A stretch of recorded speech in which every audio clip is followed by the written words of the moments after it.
레위기 2장의 소재 가겠습니다. 다들 아직 정리가 안 되셔도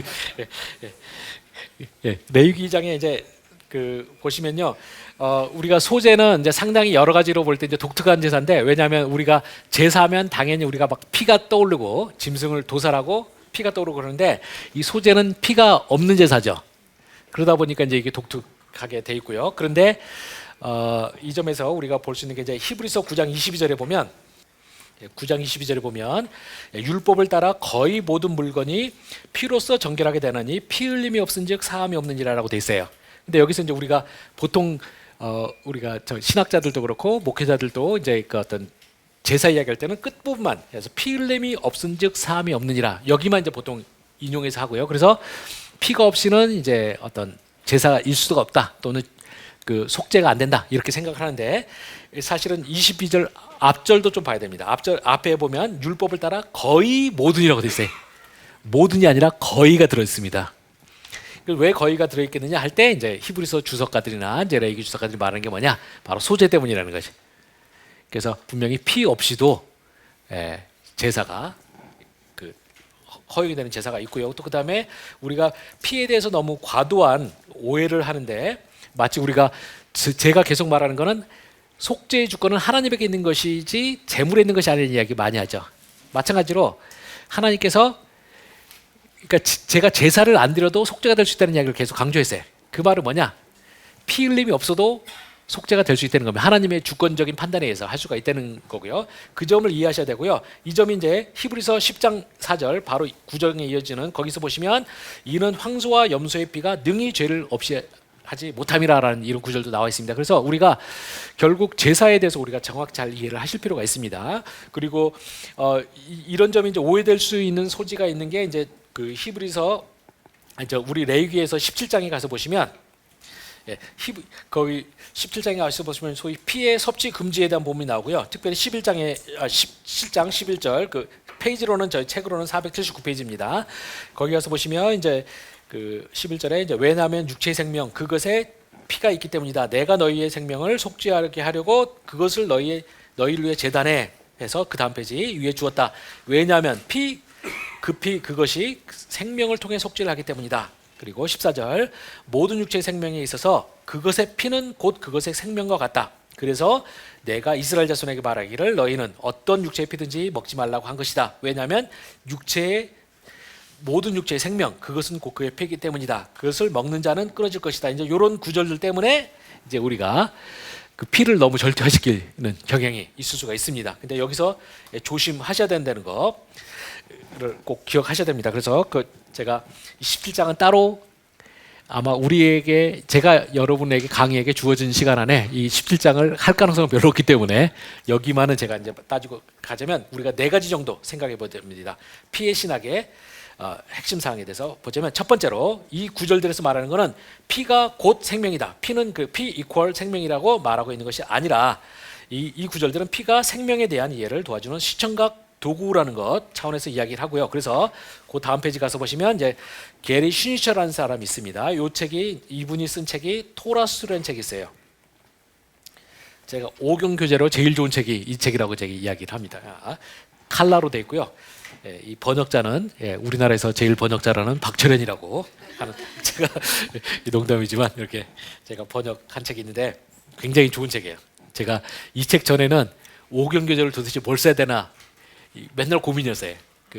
다른 분야랑 틀리게 오경은 정말로 제대로 된 책이 없습니다. 그냥 신학하신 분은 아시겠지만 모세저작권, 문서설 이런 것만 하다 끝나버려가지고 정작 내용을 설명하는 책이었거든요. 근데 이 책은 참 설명을 되게 잘 해놨어요. 되게 쉽게 좋게 잘 해놔서 했는데, 이 책에서 이제 말하기를 뭐냐면 피가 생명에 대한 3차원적 환유, 즉 환유라는 개념은 뭐냐, 부분으로 전체를 나타내는 개념, 또는 이제 다른 어떤 것을 설명하는 데 쓰이는 수사법을 환유라고 하는데요.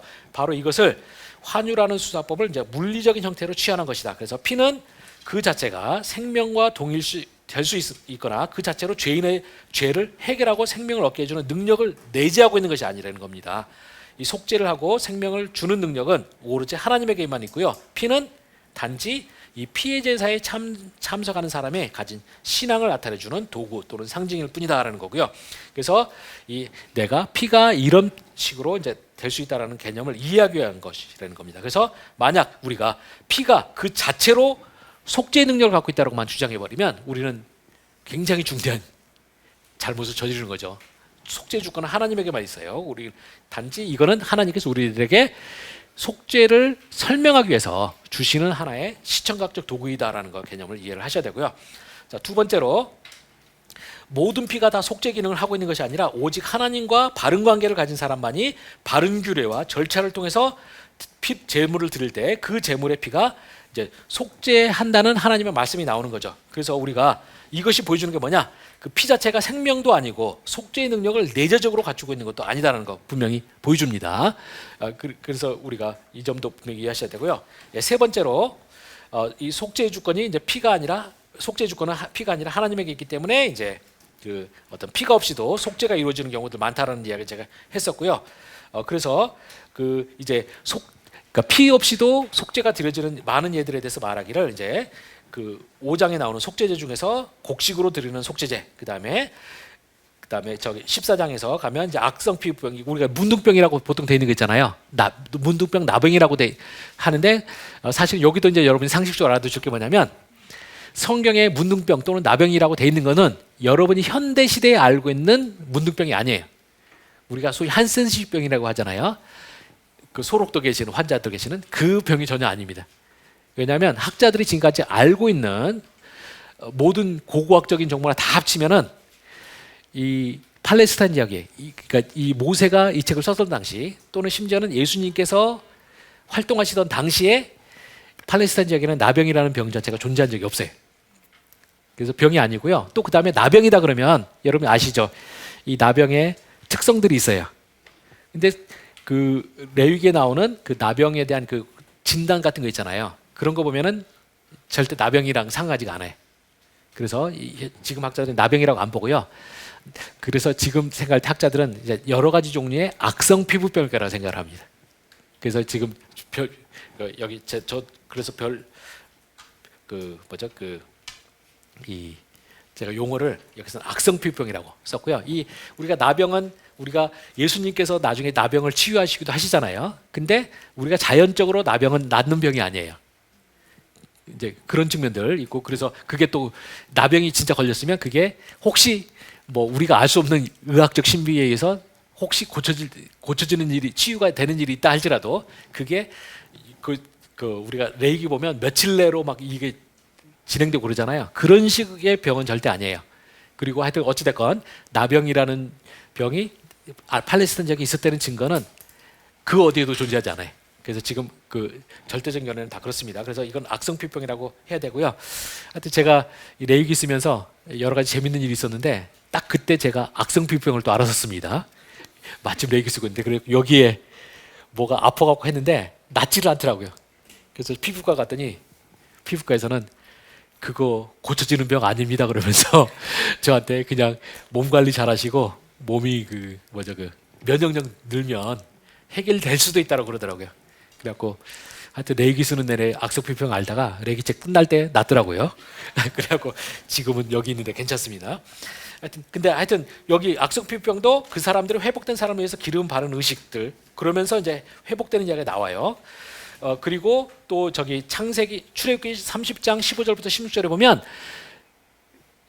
성막을 위해서 내가 속전이라는 걸 내면은 그러니까 속함의 돈이에요. 그 속하는 돈을 내면 하나님께서 그 사람이 속한 것으로 인정을 하고 이제 받아주시겠다는 이야기 나옵니다. 그 다음에 출애굽기 32장에서 그 황금성의 사건인데 이 백성의 죄를 사하여 주시옵소서라고 기도를 하고 하나님께서 받아들이셨어요. 이제 거기서도 보면 역시 피가 없이도 속죄가 되는 거고요. 그 다음에 또 하나님이 제사와 상관없이 친히 속회를 베푸신다고 하는 많은 본문들이 존재합니다. 구약 내에서도 존재해요. 이게 굳이 신약이 아니고요. 그 다음에 그 다음 페이지 가서 보시면 제가 앞에서 제사와 속죄 관계를 다룰 때 했던 본문인 비느하스의 이야기에서도 보시면 비느하스가 하나님을 향한 열심으로 그 죄를 하나님 앞에서 정말 뻔뻔한 죄를 지은 그 두 사람을 이제 죽였을 때 하나님께서 이제 이 비느하스의 열심으로 하나님을 향한 이제 질투라고 돼 있는데요. 질투란 단어는 열심이라는 단어로 번역하는 게 더 좋아요. 그러니까 하나님을 향한 뭐 열심 또는 열렬한 사랑. 그래서 하나님을 향한 열렬한 사랑으로 그렇게 정성을 들였을 때 하나님께서 이스라엘 백성들을 진멸하던 죄를 내가 속죄했다라고 분명히 선언을 하십니다. 그런 게 있고요. 또 민수기 21장의 불뱀 사건도 역시 속죄라는 표현 자체는 쓰진 않지만 분명히 이스라엘 백성들이 다 멸절할 뻔했다가 역시 속죄가 된 경우가 있습니다. 그래서 이런 것처럼 우리가 피가 없이도 속죄가 되는 경우들이 무한히 많이 있기 때문에 우리가 절대 꼭 피가 있어야지만 속죄가 된다는 이 오해를 하지 않으시기를 바랍니다. 예, 그래서 그래서 우리가 앞에 세 가지 포인트 했고요. 근데 이러다 보면 이제 우리가 항상 논리적으로 조심해야 되는 게 그러면 자 피가 이렇게 되니까 그냥 피는 그저 수단 그러니까 뭐죠? 그냥 시청각 재료일 뿐이나 이렇게 가면 또 안 되는 거예요. 구약에서는 이것을 모든 하나님의 교육 재료로서 피를 중요시 여겼기 때문에 이스라엘 백성들은 최소한 이 피를 신중하게 신경 쓸 필요가 있었던 것이죠. 그래서 우리가 그 네 번째 포인트는 뭐냐면 제물의 피가 하나님께서 자신의 백성을 위해서 속죄에 가장 중요한 수단 중에 하나로 주신 것은 분명해요. 그래서 피의 섭지를 금지한 규례는 바로 피의 이런 점을 이제 부각시켜 준다는 겁니다. 그래서 여러분 잘 논리적인 이 섬세한 라인을 잘 지켜가시면서 이해를 하셔야만 됩니다. 오케이. 그래서 우리가 하여튼 어찌됐건 우리 다시 소재로 돌아와가지고 우리 이런 차원에서 우리는 이제 피가 없이도 어떤 속죄 기능을 했고 제사의 일부로서 기능을 했던 이제 소재를 저희들이 살펴보도록 하겠습니다. 먼저 소재라는 히브리어 단어는 히브리어로 민하라고 합니다. 민하가 되어 있고요. 이 민하는 여러분이 이제 이 용례를 보시면 두 가지를 아셔야 되는데 두 번째 포인트는 먼저 우리가 소재를 가리키는 전문 용어. 그래서 5대 제사에서 민하는 소재, 곡식 제사를 가리키는 용어로서 사용됐습니다. 근데 첫 번째 케이스도 있습니다. 이 단어는 좀 더 넓은 맥락에서는 구약의 제사들을 다 가리키는 포괄적인 용어로 사용될 수도 있어요. 그래서 우리가 피가 있는 제사들, 양이나 이런 걸 바치는 제사도 이 민하라는 단어로 쓰일 수가 있습니다. 이 점을 아셔야 되고요. 요걸 볼 수 있는 게 뭐냐? 창세기 4장 3절부터 5절입니다. 한번 가서 보겠습니다. 4장 3절부터 5절. 여기서 보시면은요. 4장 3절 4절 거기 한번 3절 4절 교독하겠습니다. 세월이 지난 후에 가인은 땅의 소산으로 제물을 삼아 여호와께 드렸고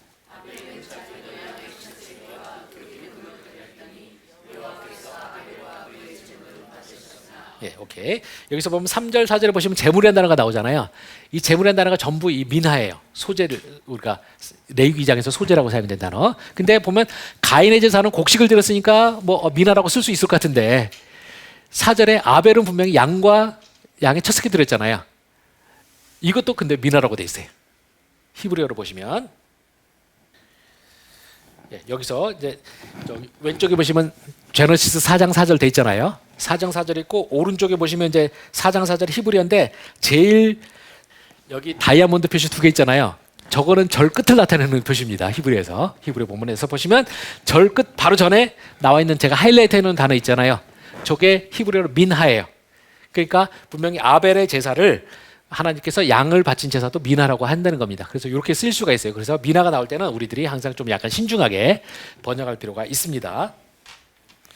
예, 그렇게 됐고요. 그리고 이제 여러분이 우리가 제 창세기 강의안에 나오는 내용이긴 한데 많은 분들이 이제 왜 도대체 하나님이 가인의 제사는 받고 아벨의 제사는 받지 않으셨느냐 이 질문 많이 던지잖아요. 근데 그때 어떤 분들은 이제 가인이 피 없는 제사를 드렸고 아벨은 피 있는 제사를 드렸기 때문이다 이렇게 말씀하는데 이거는 굉장히 위험한 견해라고 생각합니다. 왜냐하면 일단은 레위기에서도 벌써 피 없는 제사가 있고요 소재가. 그 다음에 또 만약에 가인과 아벨이 결국 자기 제사 드린 게 뭐냐면 자기 직업에 따른 소산을 드린 거예요. 근데 만약 가인이 농부였는데 농부가 자신의 소산인 곡식을 제사를 드렸는데 그게 피가 없다고 해서 만약 하나님이 가인의 제사를 안 좋아하셨다 이래버리면 굉장히 큰일 납니다. 왜냐하면 여러분의 직업에 따라서 구원이 결정될 수가 있어요. 절대 그건 아니고요. 여기서 그래서 포인트는 그게 아니라 이 본문을 자세히 보시면은 결국 제가 계속 강조하는 것처럼 하나님과의 관계가 중요하다라는 거기가 연결될 수 있습니다. 그래서 가인은 여기서 그냥 땅의 소산으로 제물 드렸고 했는데 여기서 보면 특별하게 가인이 정성을 들이거나 뭐 하는 게 없어요. 반면에 아벨은 자기도 양의 첫 새끼와 그 기름으로 제물을 드렸다고 돼 있고요. 여기서 보면 히브리어로 보면 그 중에서 제사를 드렸다 이런 표현이 나와요. 그래가지고 보면은 좀 아벨이 그 좀 이렇게 선택의 과정을 드리는 게 이제 본문 안에 나타나 있고요. 또 여기서 그 첫 새끼와 기름하라고 할 때도 이 첫이라는 단어가 우리가 그냥 순서의 첫일 수도 있지만 가장 좋은 것일 수도 있습니다. 뭐 이런 게 있잖아요. 제가 말할 때 내 아내가 최고야, 첫째야 뭐 이렇게 말할 때 첫째는 최고요라는 의미를 가질 수도 있습니다. 그리고 그 다음에 기름이라는 표현도 나중에 이제 화목제 보면 나오는데요. 기름이라는 단어가 구약성경에서는 많이 최고의 것이라는 개념으로도 사용될 수가 있습니다. 그래서 그런 게 있고요. 또 그 다음에 히브리어로 보면 이제 이 선택의 과정에 대한 여러 가지가 있고, 그렇게 보면 이제 아벨은 단순히 제사를 그냥 아무거나 집어서 드린 것이 아니라 상당히 선택과 신중한 태도를 가지고 했을 가능성이 상당히 있습니다. 그래서 저는 이제 물론 히브리서에서는 아벨이 믿음으로 더 나은 제사를 드렸다는 표현 쓰잖아요. 근데 이제 우리가 그래서 아벨의 제사가 믿음으로 드렸기 때문이라는 말도 히브리서 말도 맞아요. 근데 믿음으로 더 나은이라는 부분, 저는 그 부분이 일단 거기서는 가인보다 낫다는 개념으로 썼겠지만, 저는 실제로 아벨 자신도 드릴 때 자신이 가진 것 중에서도 더 좋은 것으로 하려는 그런 노력이 분명히 반영돼 있다라고 볼 수가 있고요. 그래서 결국 하나님께서 아벨의 제사를 더 사랑하셨던 이유는 제가 볼 때는 우리가 굉장히 신중한 주석학적인 노력을 통해서 보면은 아벨이 분명히 하나님에게 정성을 들였다는 개념으로, 그래서 하나님에게 더 바른 관계, 좋은 태도를 가졌다는 걸 볼 수가 있고요. 이런 점이 있어서 보면은 이제 나중에 하나님께서 이제 말할 때도 그 7절에서 보시면 하나님께서 이렇게 말합니다. 가인을 꾸짖을 때도 내가 선을 행하면 어찌 낯을 들지 못하겠느냐, 선을 행하지 아니하면 죄가 문에 엎드려 있느니라. 죄가 너를 원하나 너는 죄를 다스릴지니라라고 돼 있잖아요. 그래서 내가 선을 행하면 어찌 낯을 들지 못하겠느냐 할 때 보면은 가인이 분명히 제사를 드리는 절차가 우리가 본문 안에서는 언급이 상세하게는 안 나타있지만 분명히 선하지 못한 요소가 있을 수 있다라는 것이죠. 그래서 결국은 제가 계속 강조하는 바대로 결국 하나님과의 관계, 하나님에 대한 정성, 이런 부분이 가인의 제사가 선택받지 못했던 이유가 있다, 그렇게 이해하는 것이 더 좋다고 생각합니다. 그래서 절대 가인이 피 없는 제사를 드렸기 때문이 절대 아니에요. 문제가 그 점을 우리가 여러분 잘 생각하셔야 됩니다. 그리고 이제 그러면 이제 제사를 드릴 때 이제 아까 둘째 소제를 가리키는 전문 용어로 사용된다라는 그 다음으로 이제 100페이지에 거기 그 다음으로 가시면 이 5대 제사 중에 다른 제사와 달리 땅의 소산물로 드리는 제사였고, 곡식 제사가 가장 큰 제사긴 하지만 2장에서 다룬 것처럼요. 그런데 꼭 곡식만 드린 건 아니었습니다. 2장 12절 14절에 보시면 한 해에 처음에 나오는 핵곡식, 기름, 포도주, 과일즙 이런 것도 드릴 수가 있었습니다. 우리가 한번 본문에 가서 보시면은요, 우리가 레위기 2장 12절 보시면 처음 익은 것으로는 그것을 여호와께 드릴 것이나 향기로운 냄새를 위해서는 제날에 올리지 말지며 돼 있고, 14절에 보시면 너는 첫 이삭의 소재를 여호와께 드리거든 첫 이삭을 볶은 것으로 내 소재를 삼되 이렇게 돼 있는데요. 이 부분은 제가 볼 때 이 개역개정 번역하신 분들이 이때만 해도 우리 한국 신학이 많이 부족했던 시절이었고요. 그래서 제가 감히 추측하건대 번역하신 분들이 자신이 하는 일이 무엇인지 알지 못하고 하였나이다라는 뜻에 가장 적합한 예가 아닌가 생각합니다. 우리말 보고 이걸 보고 이해가 가시면 저는 여러분 이상한 사람이 돼요. 이해 못할 본문을 갖고 이해를 하면 이해하는 사람이 문제가 되는 거죠. 그래서 여기는요, 좀 돌아가서 뒤로 좀 저희 강의 안에 책 교재 뒤로 좀 가서 보시면 이렇게 볼 수 있습니다. 12절 2장 12절 거기 제가 사역해 놓은 거 보시면 12절은 이게 첫 가공한 소산의 예물 이렇게 돼 있어요. 요거는 이제 밀그로멘 학자의 견해를 제가 따른 건데요. 그 첫 가공한 소산의 예물이 히브리어로 레슈트라고 돼 있고요. 이걸 직역하자면 first thing, 첫 것들이라고 돼 있습니다. 근데 그게 뭐냐? 소산물 중에서 이제 처음 제물인데 얻은 것을 받아가지고 그냥 한 것이 아니라 가공한 거예요. 그래서 곡식을 말린다든지 아니면 과일 같은 경우 즙을 짜낸 거든지 이런 거 포함하고요. 그래서 그런 것들을 여호와께 드리는데 이것들을 드릴 때 이것은 제단에 올리지는 말라고 돼 있어요. 아마 왜 그러냐면 이것들 가공됐잖아요. 가공된 것 중에는 이제 우리가 뒤에서 보시면 여러분이 제사에는 꿀을 못 넣게 돼 있잖아요. 요건데 요게 요 부분도 되게 재밌습니다. 제 책에 설명해 놨는데 꿀이란 단어가 사실은 지금 학자들이 거의 만장일치로 되는데 이거는 꿀이 아니라 사실은 과일즙이라고 번역이 된다는 겁니다. 그래서 성경에 이 히브리어로 이제 히브리어로 드바시라는 단어인데요.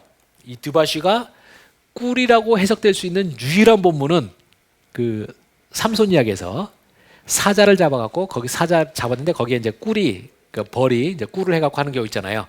그 본문 외에는 전부 다 과일즙으로 해석해야 된다고 생각합니다. 그래서 근데 어찌됐건 이제 요거는 이제 학자들 책에서는 이건 끝난 이야기고요.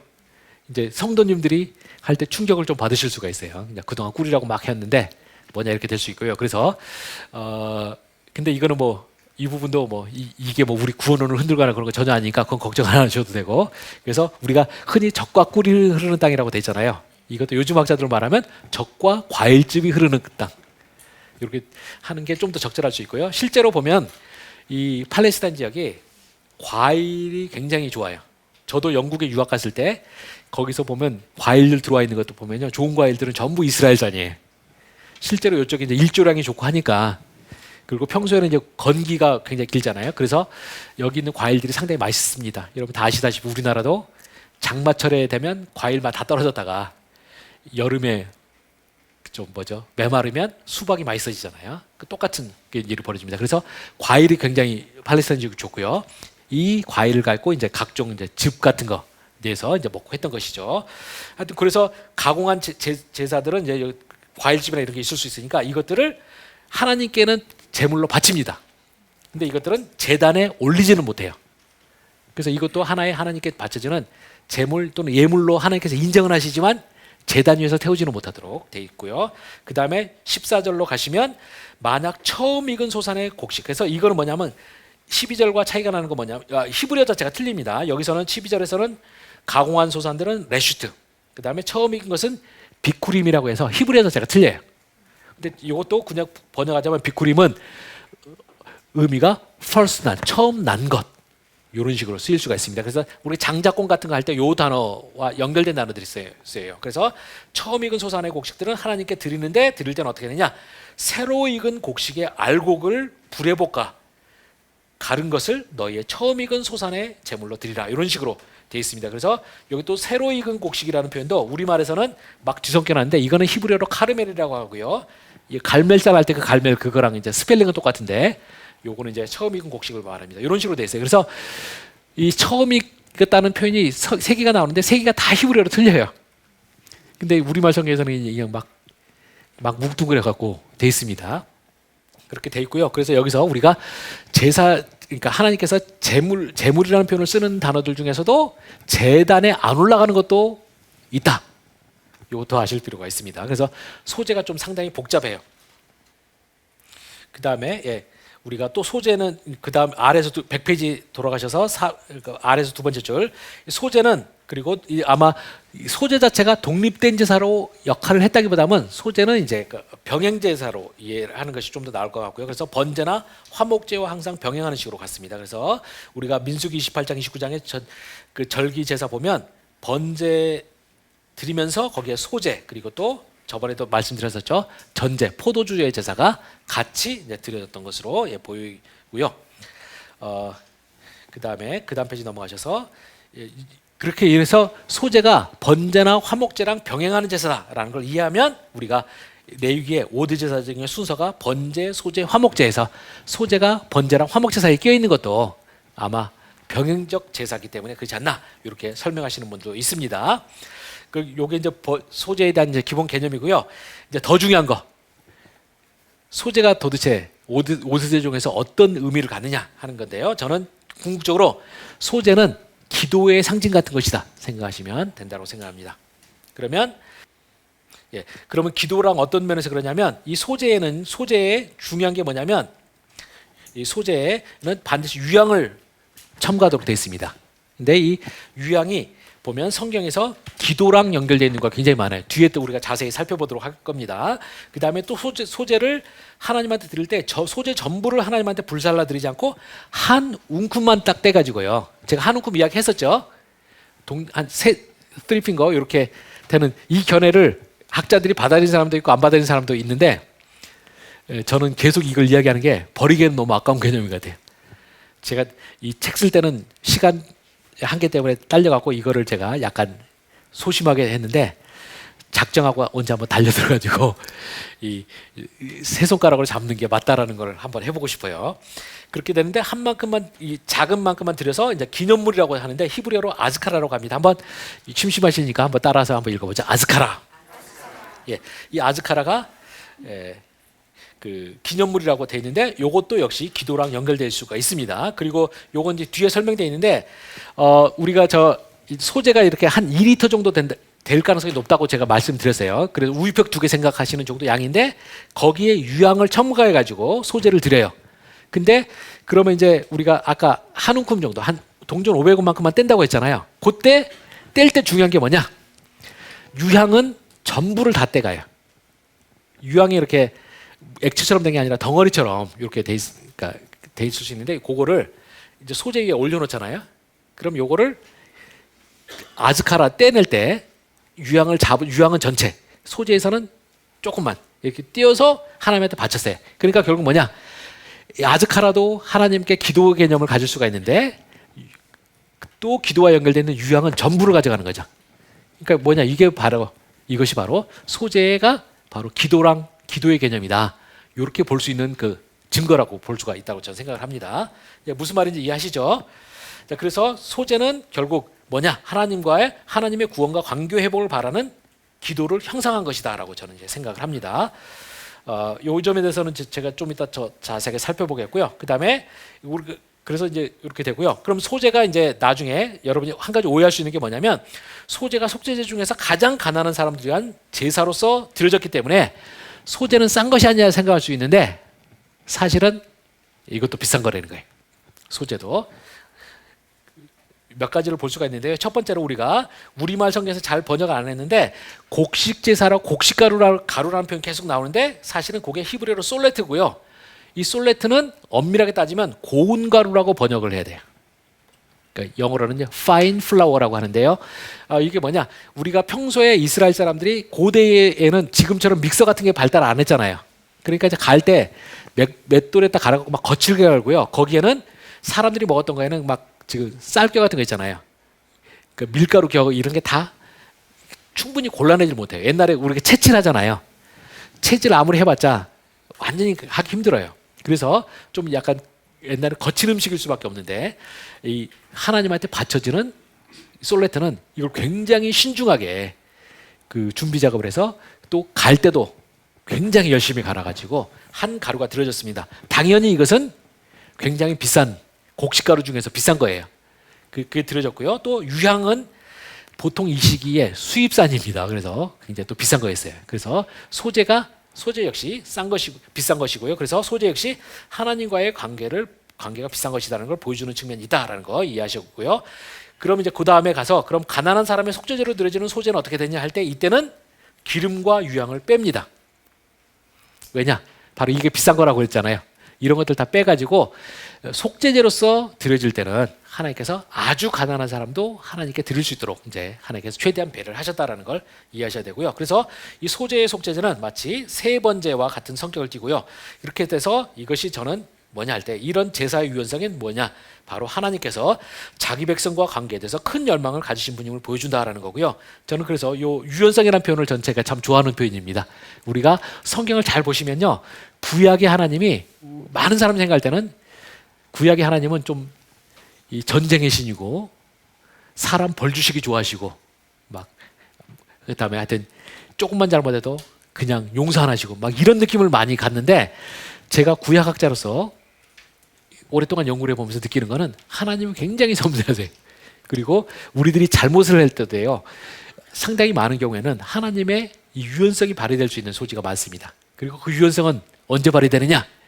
우리가 하나님에게 진정으로 참여하고 통회하는 마음을 가지고 나오면 하나님께서 놀라운 유연성을 발휘하시는 경우가 정말 많아요.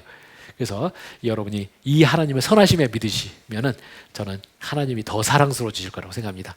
자, 그러면 이제 우리가 그 다음으로 가시면은 이제 민수기 그 마지막 문단에 이제 보시면 이 소재 할 때 굉장히 중요한 게 뭐냐면 이 소재가 하나님한테 그 2리터 중에서 아주 한 줌도 안 되는 굉장히 작은 양, 한 동전에 500원 정도 그 정도 되는 양을 드리고 나머지는 전부 다 제사장의 목구로 떨어졌고요. 이것이 제사장에게는 중요한 식량 공급원입니다.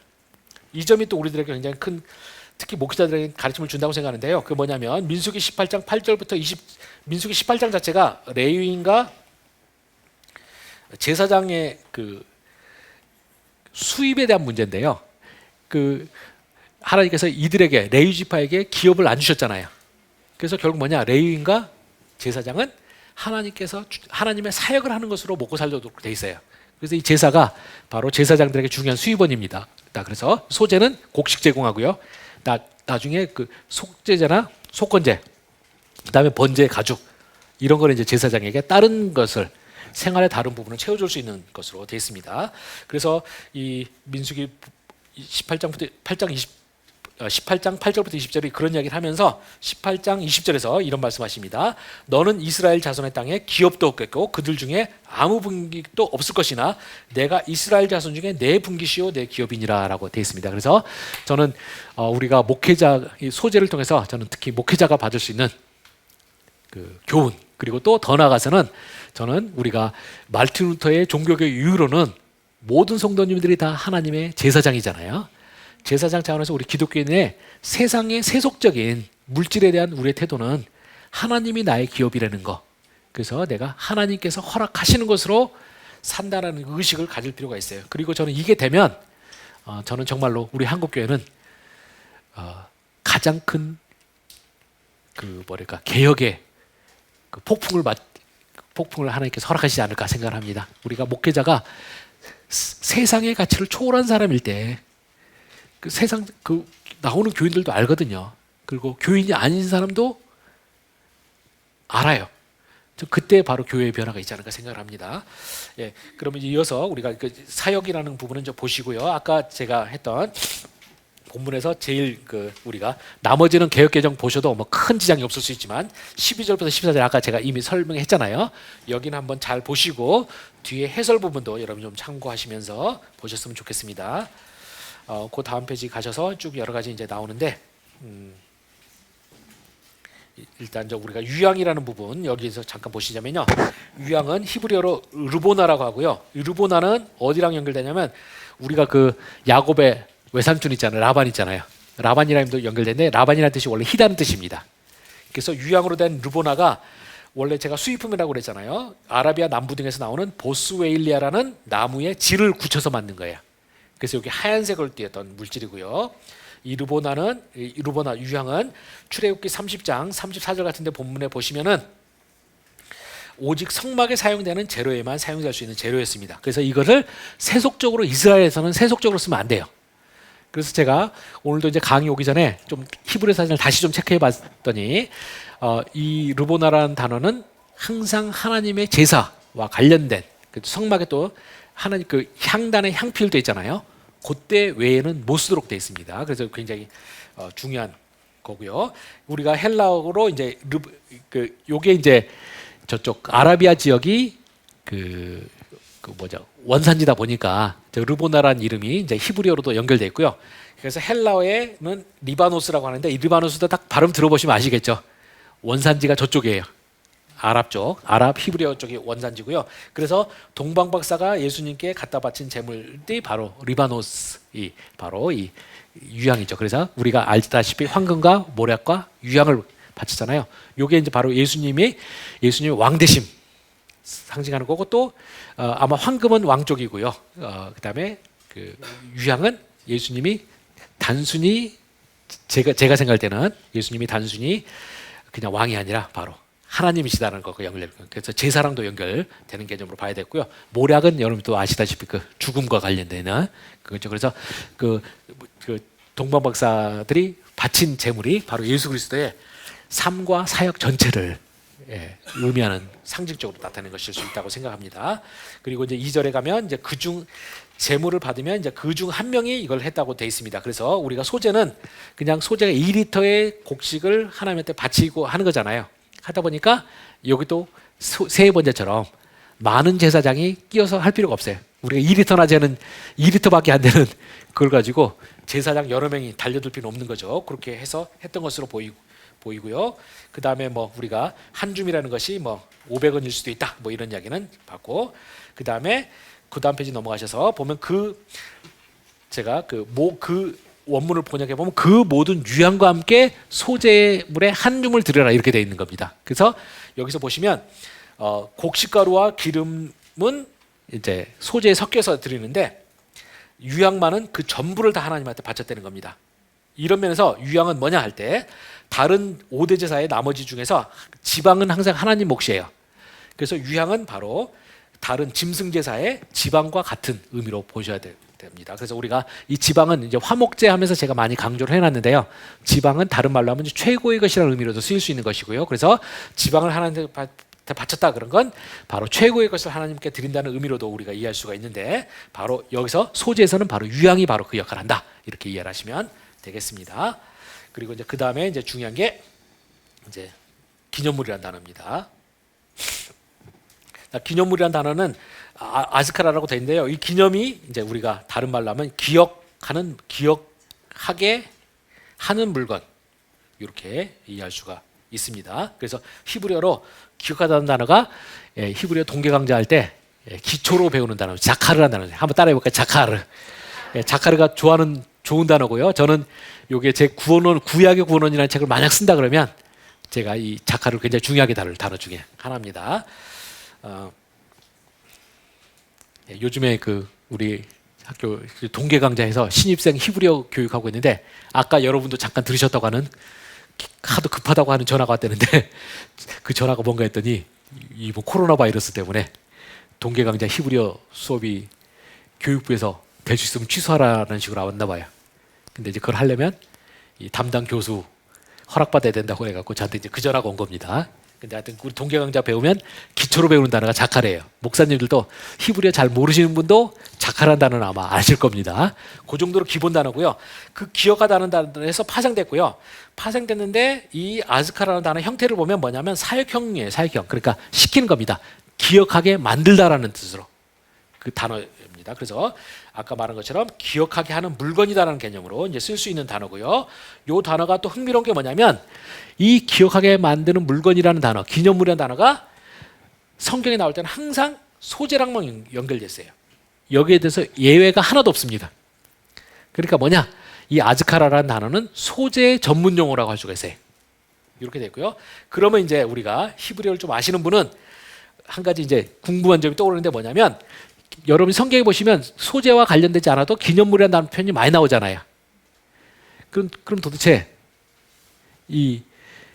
그 다른 단어는 뭐냐? 일반적인 단어로 쓰인 단어는 뭐냐면 지카론이라는 단어입니다. 한번 보겠습니다. 따라해 볼까요? 지카론. 지카론도 여기 자카르라는 단어가 원형이에요. 그래서 그 기념물이라는 단어로 훨씬 더 많이 쓰는 단어가 있습니다. 훨씬 많이 쓰는 단어. 성경에 군데군데 막 나오는 단어는 전부 다 지카론이에요. 근데 소재와 관련해서만은 특별하게 전혀 다른 용어를 쓰고 있는 것이죠. 그럼 우리가 당연히 질문을 던질 수밖에 없어요. 여러분이 왜 소재에만 따로 굳이 같은 어원에서 같은 동사에서 나온 단어인데 다른 단어를 쓰고 싶었느냐? 이렇게 이제 우리가 질문을 던져야만 되고요. 여긴 저는 이유가 있다는 겁니다. 근데 이 우리가 아즈카라라는 단어, 우리가 소재에만 쓰이는 전문 용어인 이 아즈카라는 단어는 사역형이라고 그랬죠. 사역형이니까 뭐냐? 우리가 누구로 하여금 기억하게 만들다라는 뜻을 갖고 있다는 겁니다. 자, 그러면 우리가 기억하게 만드는데 여기 기억하게 만들다의 주어는 누구냐? 봉헌자예요. 봉헌자가 누구로 하여금 기억하게 만들다예요. 근데 이것을 봉헌자가 하나님한테 이걸 바쳐갖고 기억하게 만들잖아요. 그럼 여기서 기억하게 만드는 대상은 누구냐? 하나님이에요. 자, 이러다 보면 뭐냐? 우리가 결국은 기억을 하셔야만 되는 부분으로, 기억의 주체는 바로 하나님인 거예요. 자, 그래서 봉헌자가 하나님으로 하여금 기억하게 만드는 거예요. 그러면 우리가 그럼 이 모든 질문의 숙제는 바로 하나님이 기억한다는 것은 또 뭔 소리냐? 요걸 파악하시면 해결이 되는 겁니다. 그래서 그 다음 페이지로 넘어가셔서 이 하나님께서 기억한다는 단어가 사용되는 용례를 쫙 찾아보시면 됩니다. 그 세 번째 줄에 여기 나와 있어요. 그래서 그러면 몇 개 우리가 중요한 표현을 보겠습니다. 창세기 8장 1절 보시면은요. 창세기 8장 1절 보시면은 하나님이 노아와 그와 함께 방주에 있는 모든 들짐승과 가축을 기억하사 하나님이 바람을 땅에 불게 하시며 물이 줄어들었고 해갖고 여기 하나님께서 노아와 쭉 나머지 것을 기억하셨다라고 돼 있는데요. 히브리어로 따지면 히브리어를 보시면 아시는데 그냥 이 본문에서는요 노아 다음에 나머지는 지오도 문장이 돼요. 그러니까 원론적으로 말하면 하나님께서 노아를 기억하셨다 이렇게 이해를 할 수도 있습니다. 그리고 하나님께서 노아를 기억하셨다는 것이 완전한 문장이 되고요. 거기에 이제 다른 게 딸리잖아요. 이거는 뭐냐면 전부 다 노아 때문에 혜택을 보는 부속물들이에요. 예, 이렇게 하시면 되고요. 그래서 하나님께서 노아를 기억하신다는 말이 굉장히 중요하고요. 그러면 하나님께서 노아를 기억하신다는 건 또 뭔 소리냐? 이거는 어떻게 노아 홍수 이야기를 보시면 이해가 가는데 노아 홍수는 6장부터 8장 끝까지가 이렇게 소위 갈매기형 구조로 돼 있어요. 이게 이제 유식한 용어로는 혹시 여러분이 신학 교수님들한테 강의를 듣다 보면 많이 나오는데 교차 대조법 또는 교차 대꾸법이라고 쓰는 표현이 있습니다. 영어로는 카이에즘이라고 하는데요. 이 카이에즘의 카이가 영어의 X, 헬라어의 영어 X에 해당하는 게 헬라어로 카이예요. 그래서 카이 모양이다라는 뜻을 가진 겁니다. 그래서 여기 보시면 여기 이렇게 이런 모양, 본문의 구조가 이렇게 돼 있어요. 그래서 A, B, C, B A-가 있으면 A가 A-랑 맞물리고 B가 B-랑 맞물리고 이렇게 뒤집혀진 형태로 되어 있습니다. 이게 성경 저자들이 굉장히 많이 좋아하는 구조예요. 그러니까 우리가 전반부가 C라는 중심점을 통해서 터닝 포인트가 되는 겁니다. 그래서 이 터닝 포인트가 중요한데 노아 홍수 사건에서 터닝 포인트가 뭐냐? 바로 이 8장 1절이에요. 그리고 이 터닝 포인트가 되는 것에 바로 뭐가 있느냐? 하나님의 기억이 하나님께서 노아를 기억하셨다는 사실이 기록된 겁니다. 그러니까 뭐냐면 이 하나님께서 노아를 기억하시기 전에는 홍수가 점점 심해지는 거예요. 그래서 물이 계속 차오르는 거예요. 그러다가 하나님께서 노아를 딱 기억하셨다는 말씀 선언과 더불어 이 홍수물이 줄어들기 시작해갖고 홍수가 끝이 나게 됩니다. 그래서 결국 뭐냐? 바로 저는 이런 것에 기초해가지고 제가 하나님께서 누구를 기억하셨다는 표현 나오잖아요. 그때 쭉 모든 것을 보면 이 하나님의 기억이라는 표현은 터닝 포인트예요. 모든 그 사람의 운명에. 그래서 제가 여기에 별명을 붙였는데 그 뭐냐? 하나님의 기억은 구원의 스위치다라는 거예요. 그래서 하나님이 기억하셨다 그러면 구원이 임하게 되는 순간이라고 볼 수가 있습니다. 그래서 여기 찾아놓은 구절들은 다 그런 식입니다. 그래서 어떤 사람이 궁극적으로 구원 얻는 거는 다 이렇게 돼 있어요. 그래서 이 하나님의 기억하다는 표현과 구원은 굉장히 밀접하게 연결됐습니다. 창세기 9장 19장 29절에 보면 이거는 제가 시간상 그냥 말로만 하겠는데 이 롯이 소돔에서 구원 얻는 사건입니다. 근데 롯이 왜 구원 얻었느냐? 19장 29절에 보면 하나님께서 노아를 죄송합니다. 예. 여러분들이 저보다 나으십니다.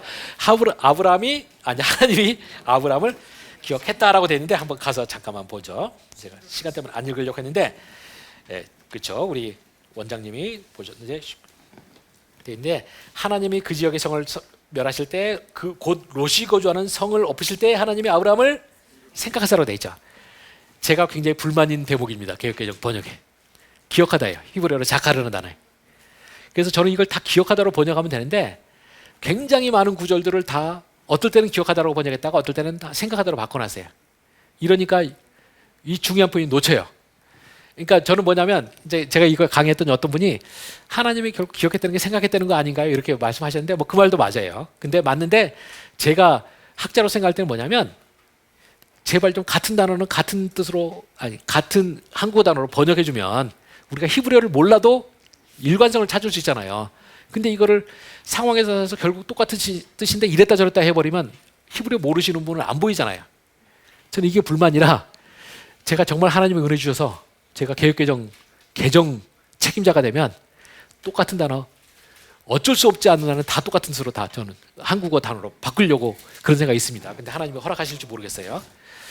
제가 그래서 저는 원래 명예욕은 진짜 없는데 요즘에 가끔 유명해지고 싶어졌어요. 왜냐하면 이런 것도 책임 맡으려면 유명해져야 되니까. 그래서 유명해지고 싶은 생각이 들었습니다. 근데 절대 제 개인 욕심은 절대 아니에요. 하여튼 그래서 하나님께서 아브라함을 기억하사 해서 스위치가 롯의 구원의 스위치가 된 거고요. 그 다음에도 가셔서도 30장 22절 제가 굉장히 좋아하는 본문인데요. 이 본문을 이해하시려면 이 책에 보면 뒤에 나와 있는데 창세기 29장부터 30장에 여인들이 이제 에나키 전쟁이 벌어져요. 결국 야곱의 마음을 가지고 네 여인이 야곱의 부인 네 명이서 사랑 싸움이 벌어지는데 사랑의 증거가 뭐냐? 애 낳는 거예요. 근데 여러분 다 아시다시피 이 사랑 싸움에서 누가 승리자입니까? 그렇죠? 그러니까 사랑 싸움에서 만나면 라헬이죠. 제가 그 창세기 강림에서 많이 말하는 게 뭐냐면 야곱의 문제는 뭐냐면 아내가 네 명인데 라헬만을 사랑했다는 거. 그게 문제다. 그래서 야곱이 나중에 바알한테 가가지고 말할 때 내가 내 나그네 길이 130년인데 참으로 험악한 인생을 살았나이다라고 했잖아요. 거기에 대해서 저의 해설이 뭐냐? 라헬만 사랑하니까 그렇지. 그런데요. 하여튼 그렇게 라헬이 그렇게 그 라헬만을 사랑의 문제인데 요게 이제 사랑 싸움에 굉장히 재밌는 표현이 나오는데요. 우리가 30절, 29, 창세기 29장 30절, 31절에 보면 한번 혹시 찾으시면 한번 읽어볼까요? 창세기 29장 30절, 31절입니다. 교독 한번 해보죠. 야곱이 또한 라헬에게로 들어갔고 그가 레아보다 라헬을 더 사랑하여 다시 7년 동안 라반을 섬겼더라.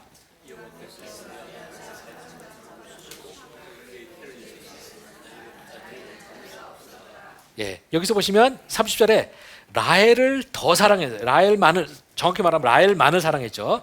그렇게 하니까 31절에서 하나님이 레아가 사랑받지 못했다고 했는데 이게 히브리어 원래 표현은 뭐냐면 레아가 미움받는 것을 보시고예요. 그래서 미움받는 걸 보시고 하나님께서 사랑 싸움에서는 졌지만 애 낳기 전쟁에서는 레아가 압도적 승리를 거두죠. 그래서 12명 중 여기 총 12명의 그러니까 디나라는 딸까지 총 12명이 태어났는데 그중에 7명이 레아가 납니다. 압도적 승리를 거두게 만들어요. 이렇게 쫙 해요. 그렇게 쭉 하다 보니까 어떻게 됩니까? 이 라헬이 계속적으로 애를 못 낳으니까 미치려고 그러잖아요. 그래서 중간에 보면 합한채를 뺏어가기도 해요. 그러면서 그 라헬의 건방짐을 느끼는데 합한채 뺐으니까 레아가 성질 내잖아요.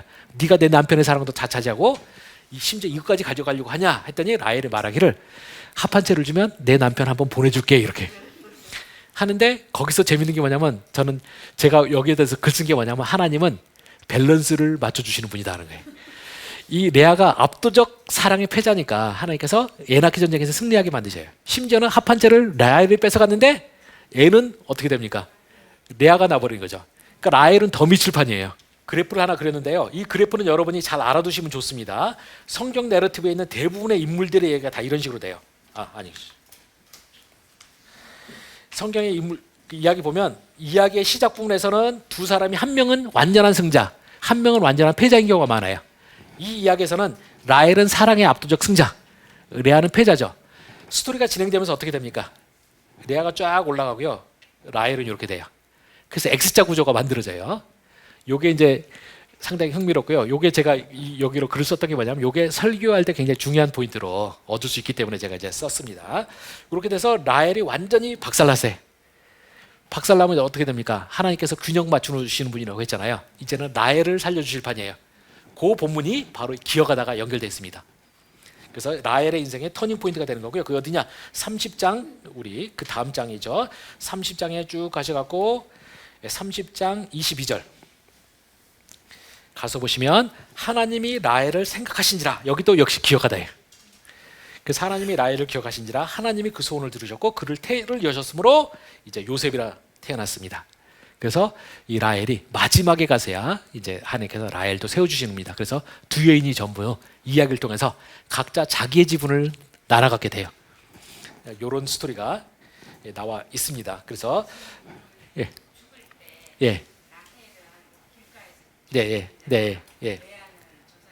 그렇죠. 네.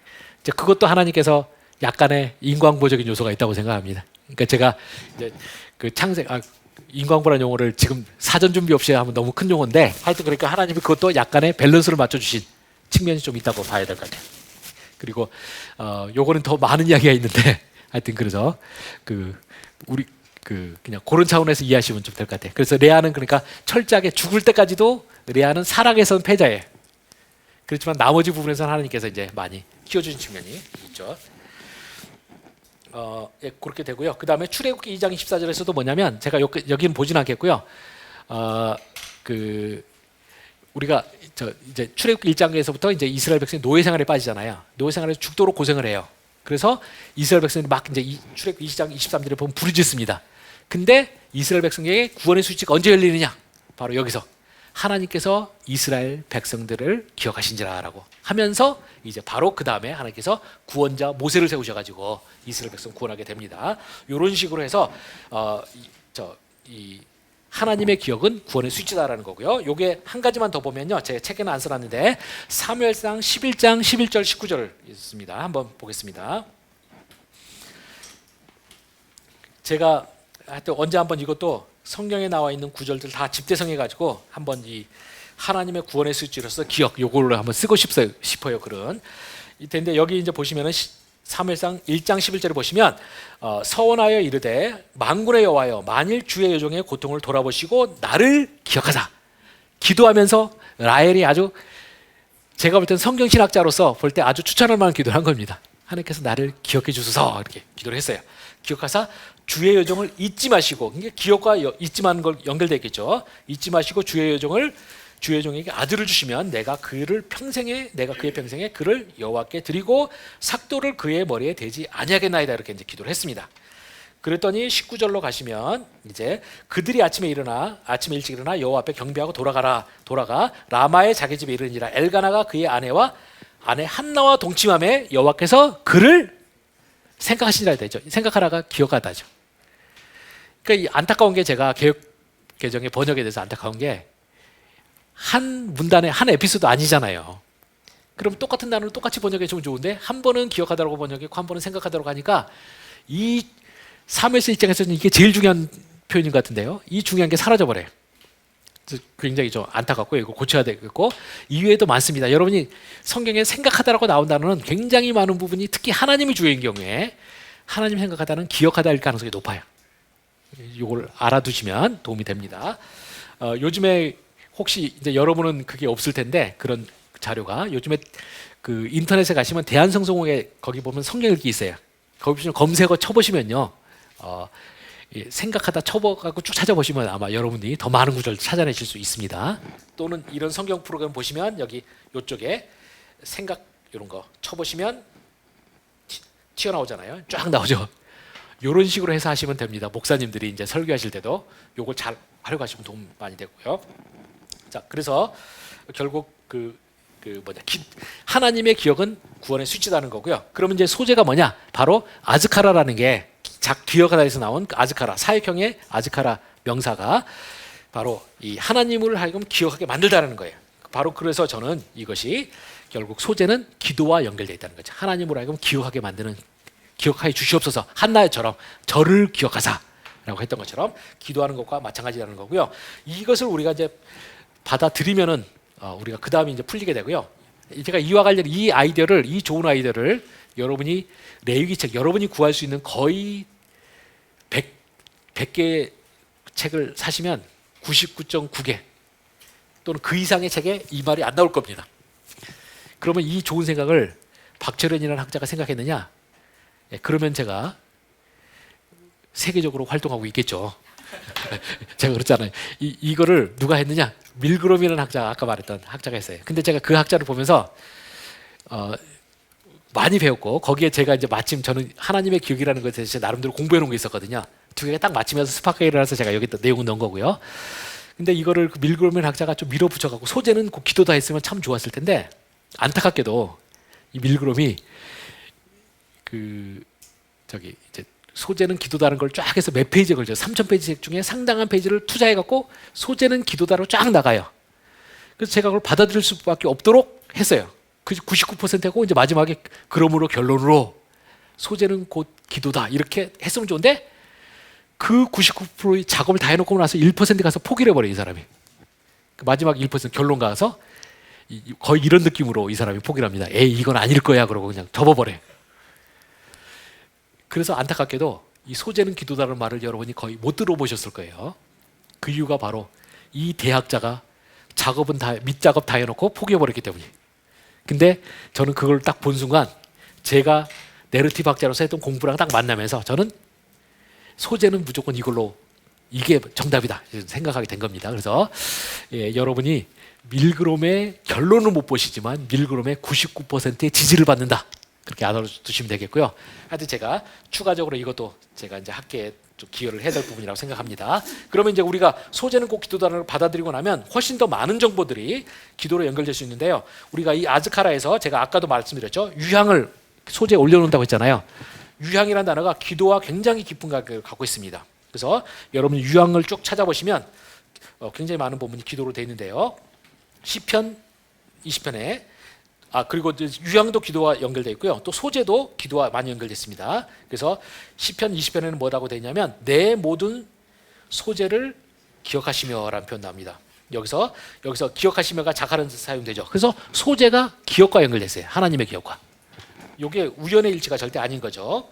되어 있고요. 또 그다음에 시편에 가면 그 자카르라는 단어에 사역형을 써서 제목이 달려 있는 시가 있습니다. 시편 88편, 70편 같은 데 보시면 제가 한번 보죠. 우리말 성경에서는 여기 시편에서는 이게 나와 있는지 모르겠네요.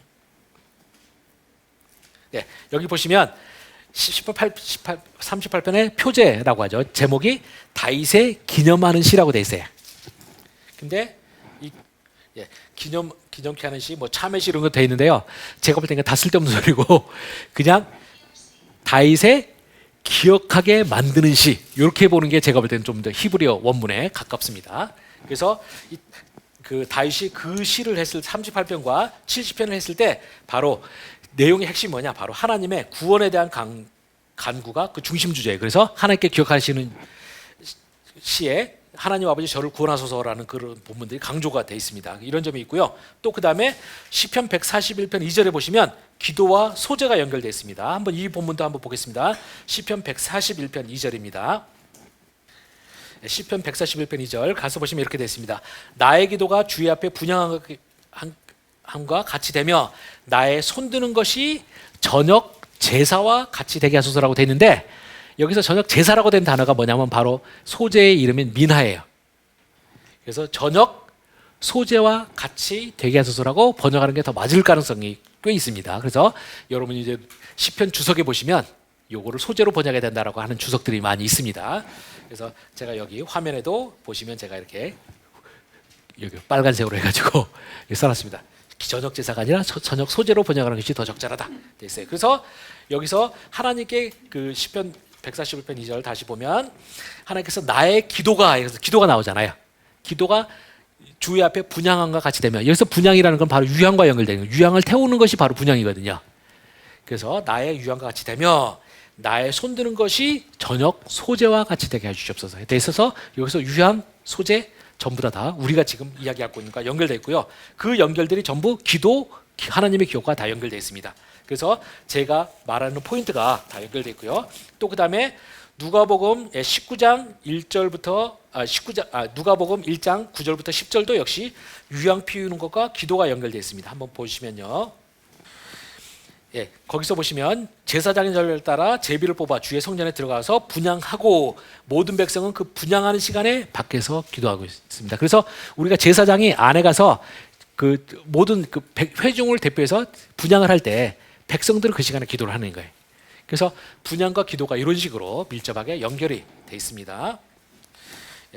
그리고 그 외에도 우리가 사도행전 10장 4절 31절에서도 보면 기도와 또 역시 그 하나님의 기억이 또 연결되어 있습니다. 그래서 제가 그 우리말 성경이 좀 10장 4절 한번 보면 이 고넬료 이야기죠. 이게 10장 4절에 보면 고넬료가 주목하여 또 보고 두려워하여 이르되 주여 무슨 일이 일이니까 천사가 이르되 내 기도와 구제가 하나님 앞에 상달이 되어 기억하신 바가 되었으니 해서 기도와 구제가 하나님 앞에 상달해 갖고 기억하신 바 됐다라고 되어 있어요. 그래서 기도와 기억이 여기도 연결되어 있고요.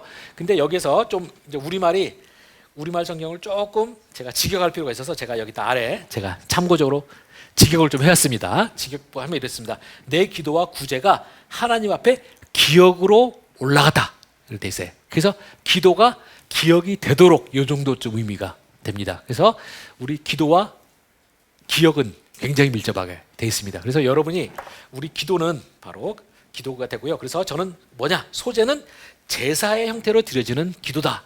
이렇게 해석하신 것이 가장 적절하다 생각하고요. 이런 모든 그 소제가 그래서 기도다는 걸 이해하시고, 저는 이 우리 소제와 관련해서 우리가 기도와 기억이라는 걸 많이 봤잖아요. 전 여기서 우리가 우리 기도의 중요한 하나의 그 모티프를 얻을 수가 있는데, 우리가 기도할 때 여러분이 하나님 앞에 하나님 아버지 저를 기억하소서, 또는 여러분이 당하신 억울한 일이라는 거 있을 때 하나님 아버지 저를 신원하시고 저를 기억해 주소서라고 하는 거예요. 중요하죠. 그건 뭐냐? 하나님 아버지 저의 이 상황으로부터, 이 황당한 상황으로부터 당신의 저를 구원해 주시는 구원의 스위치가 켜지게 해주소서, 이런 의미로 될 수가 있습니다. 그래서 굉장히 저는 중요한 우리 영적으로도 주는 교훈이 있다고 생각합니다. 예, 이렇게 되고요. 그 다음에 이어서 우리가 2장 3절에 지극히 거룩한 것이 이제 코데시 코다심이라는 표현을 쓰는데요. 이게 우리말 개역개정에서는 지성물이라는 표현을 많이 씁니다. 근데 지성물이 지극히 거룩한 것이라는 의미만 가진 것이 아니라, 이게 뭐냐 할 때 우리가 2장 3절 그 본문에, 우리가 레위기 2장 3절 본문 보시면 3절 본문 보면 이렇게 돼 있죠. 그 소제물에 남은 것은 아론과 그의 자손에게 돌릴지니 이는 여호와의 화제물 중에서 지극히 거룩하신 것이라. 여기서 지극히 거룩한 것이 바로 지성물이라고 다른 본문에서 돼 있고요. 이게 히브리어로 코데시 코다심이에요. 근데 이게 뭐냐? 이 지성물은 누구의 것이라고 돼 있습니까? 아론과 그의 자손에 돌릴 것이며 돼 있어요. 이게 나중에 레위기 7장에 가서 보시면 이제 제사장 몫에 대해서, 제물 중에서 5대 제사 중에서 제사장 몫에 대한 얘기가 계속 나오거든요. 그때 지성물이라는 표현이 계속 나와요. 근데 이 지성물은 여러분이 지성소와 같이 이런 개념으로 이해하시면 안 되고요. 이게 결국 제사장 몫이다, 이렇게 이해하시면 됩니다. 제2법에서는 다 그렇게 해석하시면 큰 문제가 없습니다. 그래서 쭉 여러분이 그 점 참고하시면 되겠고요. 2장 12절부터 14절 거기 사역해 놓은 것에 그 첫 소산과 관련된 그것들 히브리어 썼으니까 참고하시고, 자, 그다음에 2장 그 다음 페이지 가셔서 3단계 이제 단락 구분 있죠. 그 110페이지 거기 보시면 이제 제사가 드려지는데 그 본문 구조는 이렇습니다. 첫 번째로 대표적인 게 이제 2장 1절부터 3절에서 보면 날곡식, 요리되지 않은 곡식을 하나님 바치는 게 있고요. 2장 4절부터 13절은 요리된 재료로 요리를 해서 드릴 수도 있었습니다. 그래서 보시면 4절부터 보면 화덕에 구운 것, 철판에 구운 것, 냄비에 구운 것 이렇게 나와 있습니다. 이런 것들도 다 드릴 수가 있었고요. 그것을 요리된 제사를 봉헌할 때 방법, 그 다음에 주의사항들 나옵니다. 2장 11절부터 13절. 근데 여기서 이제 화덕, 철판, 냄비는 도대체 뭐냐 하면 이걸 제가 제 교재에서 안 넣었는데 왜 안 넣었는지 모르겠어요. 넣었으면 좋았을 것 같은데. 화덕은 이런 식으로 생겼고요. 여기서 화덕 안쪽에 요 밀가루 그 곡식 반죽을 이렇게 적셔서 굳혀갖고 돼 있습니다. 여러분 이게 화덕의 구박이 어떻게 되는지 궁금하신 분은 어디 가시면 되냐면 인도 음식점 가시면 돼요. 인도 음식 가면 탄두리 치킨 이런 거 들어보셨나요? 네. 정말 맛있습니다. 네. 전 영국 가면 영국이 그 인도를 식민지화했잖아요. 근데 식민지했는데 음식에서는 인도가 영국을 식민지로 만들었어요. 그래서 인도 가시면 영국 사람들이 외식한다 그러면 인도 음식점 갑니다. 인도 음식점 가려 먹고요. 그런 식이라 제가 참 보면 이게 역사의 아이러니구나. 이게 하나님께서 이렇게 또 밸런스를 맞추신 거야 생각을 제가 많이 했는데, 그 보면 탄두리라고 그래. 탄두리, 걔네들 화덕이. 그리고 히브리어도 탄두리랑 약간 비슷합니다. 히브리어도 탄누르 이렇게 돼 있는데요.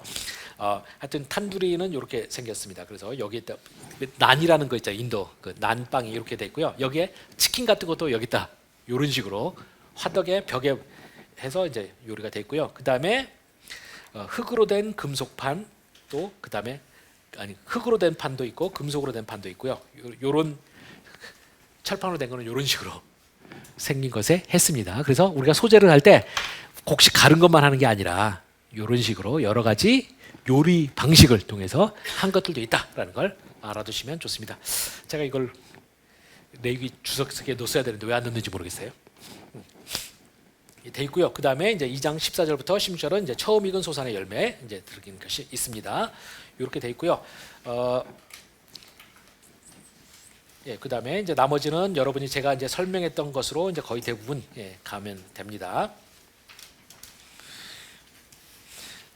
그리고 요리해서 바칠 때는 이제 유황은 이제 빠졌고 왜 그랬는지는 제가 이제 정확히는 모르겠고요. 그다음에 누룩과 꿀은 넣지 말라는 표현이 있죠. 이제 이것도 전통적으로 우리가 소위 알레고리적 해석을 할 때는 이제 메시아적 해석할 때는 이제 신약에서 예수님 말씀하셨다고 해서 누룩을 넣지 마라 할 때 이제 누룩이 뭐 악을 상징하고 그다음에 꿀은 또 뭘 상징하고 막 이런 식으로 많아요.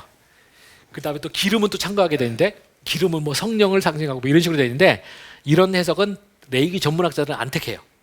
왜냐하면 구약의 기름이 성령을 상징한다는 것을 구약적으로 증명할 본문들이 사실 없거든요. 그래서 이제 보통 학자들은 그렇지 않고요. 그래서 제가 제 책에서 할 때는 제가 말하는 거는 주로 이제 논증 가능한 것만 하려고 했고요. 그렇지만 이제 이럴 수는 있습니다. 구약은 절대 그런 의미로 안 썼는데 신약에서 그 본문을 가져와서 활용할 때 성령의 기름이라든지 이런 개념을 활용할 수 있어요. 이제 그런 것도 잘 구분하셔야 됩니다. 성령의 기름이라고 말했다고 해서 구약의 기름을 전부 다 성령으로 해석할 수는 없다는 거. 그렇지만 구약에서 그 개념을 안 썼지만 신약 저자들은 또 그것을 활용해서 비유적이거나 상징적으로 활용할 수는 있다. 이런 거는 여러분 생각해 두시면 되겠습니다. 예, 그렇고요. 그다음에 뭐 나머지는 쭉 보시면 되겠습니다. 뭐 이제 적용을 하자 그러면은 이제 뭐 적용에 대한 내용은 좀 써놨습니다. 여러분이 충분히 생각할 수 있는 거고요. 저는 이제 6단계 설교가 내가 내 분기시요 기업이다라고 돼 있는데 여기에 대해서도 제가 자세하게 설명하지는 않겠는데 아까 제가 말했던 것처럼 18장 20절에 하나님이 레위인과 제사장들에게서는 기업을 안 주신 대신에 내가 곧 너희의 분기시요 기업이다라고 했던 말이 참 중요하고요. 이와 관련해서 떠오르는 게 천국의 열쇠라는 소설이 있어요. 그 A.J. 크로닐이라는 저자가 쓴 거고요. 이분이 쓴 책에 또 다른 책이 성체라는 책도 있는데요. 이분이 좀 이렇게 신학적이고 뭐 이런 걸 굉장히 잘 파고든다고 생각합니다. 좋고요. 이 둘 중에 둘 다 좋은데 요거는 하나 의사 이야기입니다. 헌신적인 의사 이야기. 그리고 천국의 열쇠는 이제 신부들 이야기예요, 사실요. 근데 이 두 신부가 있는데 이 이야기가 참 감동적입니다. 그래서 꼭 읽어보시길 바라고요. 내용의 핵심만 말하자면 이거예요. 그 어린 시절부터 같은 동네에 살았던 두 소년이 있어요. 한 명은 되게 감수성 있고 어떤 정직하고 막 이런데 사람들이 볼 때 애가 워낙 독특하다 보니까 사람들이 별로 안 좋아해요. 얘도 약간 왕따 스타일이고 좀 어디 주변인처럼 요즘으로 말하면 소위 아웃사이더적인 기질이 다분했고요. 그래서 사람들도 별로 안 좋아했는데 반면에 얘 친구는 인싸예요. 그냥 잘생기고 말도 잘하고 멋있고 공부도 잘하고 막 한 거예요. 그래서 두 사람이 항상 사람들이 자기 친구 그 인싸, 제가 이름이 기억 안 나니까 인싸 아싸로 하겠습니다. 인싸 같으면 얼마나 좋겠냐 그러고 아싸 쟤는 좀 어디로 안 사라지나 이래요. 그러다가 이제 어느 정도 자라갖고 둘 다 신학교를 갔는데 신학교에서도 똑같은 대접받아요. 사람들이 신학 교수님이나 모든 학생들이 자 아싸 쟤는 좀 우리 학교에서 좀 사라졌으면 좋겠다 막 이런 식이고 인싸는 쟤는 나중에 추기경 교황 될 거다 막 이런 식으로 이야기 나옵니다. 그렇게 쭉 줄이 자라요. 그러다가 이 인싸 친구는 이제 아주 그냥 성군가들 쭉 이제 졸업한 다음에 달리게 되고요. 아싸 친구는 선교사로 해갖고 중국 선교를 가요. 딱 첫날 도착했더니 그 교회, 그러니까 이전 선임자의 교인이었다고 하는 교인이 2명이 나와가지고 딱 하면서 돈을 요구합니다.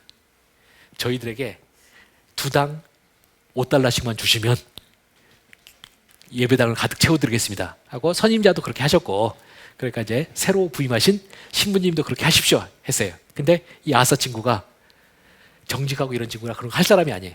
딱 거부를 했어요. 그랬더니 저주를 하고 떠납니다. 그리고 진짜 거짓말처럼 교회가 한 명도 안 나와요. 텅 빈 곳속에서 이제 하고요. 이 사람이 그런 어떤 온갖 세속적이고 인위적인 것에 대한 타협을 하지 않고 자기가 이제 목회를 해나가요. 그래서 뭐 10년, 20년 하는데도 교인 수가 5명도 안 되는 이런 식으로 막 해요. 그러면서도 이 사람은 타협하지 않고 자기가 할 걸 하고요. 막 그러고 이제 중간에 막 거기가 이제 패스트가 퍼져가지고 막 사람들이 죽어나갈 때도 헌신적으로 하고 그 와중에서 이제 좀 더 진정한 의미에서 이제 거듭난 것 같은 성도들도 없고 이제 이러는데 그래봤자 한 줌밖에 안 되고요. 교회도 한 줌밖에 안 되는 성도들이 있으니까 커질 리가 없잖아요. 그런데 이제 어느 날 제가 가장 감동받는 가슴에 사무치면서 감동받는 본문에서 그 인싸인 친구가 추기경이 돼갖고 이 아싸인 보잘것없는 자기네 본국에서 완전히 잊혀진 선교사를 이제 선교 조사차 나오는 거예요. 그러니까 이 아싸인 친구는 한 번도 사람에게 잘 보이려고 노력을 해본 적이 없었던 이 친구가 이 아싸가 자기 평생에 어떻게 보면 라이벌 같은 존재, 자기의 반면교사 같은 항상 대조되는 인물이었던 이 사람 앞에서는 그 사람의 옆에서는 잘 보이고 싶었던 마음이 있는 거예요. 인간이니까. 그래가지고 평생 처음으로 외부를 꾸며요. 그래서 그 성당도 마당도 가꾸고 성전벽도 막 바꾸고 막 이렇게 열심히 해요. 그러고 이제 친구가 올 날이 딱 된데 바로 그 전날 폭우가 쏟아져 갖고 그동안 갖고 있던 모든 게 다 날아가 버려요. 성당마저도 아마 제 기억이 정확히 안 나는데 성당마저 무너지고 아무것도 안 남게 된 거예요. 이 아사인 친구가 거기서 무너지는 겁니다. 그럼 하나님에게도 원망하는 거죠. 도대체 저한테는 이 작은 친구한테 잘 보고 싶은 이 사치마저도 허락하지 못하십니까? 이런 식으로 하게 되는 거예요. 그리고 친구가 와서 이제 하고 이 사람 굉장히 비참한 마음으로 해요. 그렇게 하는데 뭐 그 잠깐에 어떻게 보면 일탈이라고 할 수 있는 걸 지나고 이 사람은 그냥 자기 원래 살던 대로 계속 살아요. 그러다가 중국이 공산화되면서 이 사람이 쫓겨나는 거죠. 쫓겨날 때 이 아싸 친구에게는 보면은 하나님의 보답이라고 할 수 있는 게 뭐냐면 이 한 줌도 안 되는 중국인 선교사들이, 중국인 교인들이 이 중국 공산화된 속에서 박해를 받으면서도 한 명도 자신의 신앙을 버리지 않아요. 지키면서 박해받고 순교를 하게 죽어나가는 거죠. 그걸 보면서 이 사람은 떠나와요. 그래갖고 자신의 나라로 돌아가갖고 스코틀랜드에서 사는데 그냥 계속 사람들이 볼 때는 이상한 사람, 이상한 신부, 좀 독특하고 희한한 신부 그 취급 받으면서 이제 살다가 뭐 죽는 내용이에요. 근데 제목이 천국의 열쇠잖아요. 묻는 게 뭐겠습니까? 두 신부의 이야기에서 과연 누가 베드로에게 하나님께서 예수님이 천국의 열쇠를 줬다고 하는 그 이야기 나오잖아요. 바로 거기서 제목을 따온 건데 바로 두 신부 중에서 누가 과연 진정으로 하나님의 구원의 통로로서 역할을 했느냐 뭐 이런 거죠. 뭐 우리가 답은 뭐 너무나 뻔한 거라고 생각을 합니다. 저는 우리들이 정말로 목회를 할 때 내가 하나님께서 주신 것 하나님께 헌신하고 하나님 앞에서 내가 바른 방식으로 목회하고 또 하나님께서 주시는 것만큼만 살고 이렇게 하는 것이 할 때 그 사람이 진정으로 하나님께서 구원의 통로로 사용하시는 자들이 되지 않을까 생각을 합니다. 예, 여기까지 하고 이제 우리가 다음에 화목제가 남았는데요. 이건 우리가 7시까지잖아요. 7시 전까지 화목제는 끝낼 수 있습니다. 그러니까 너무 두려워 떨지 마시고 그럼 잠깐 쉬었다가 화목제까지 하고 마치겠습니다.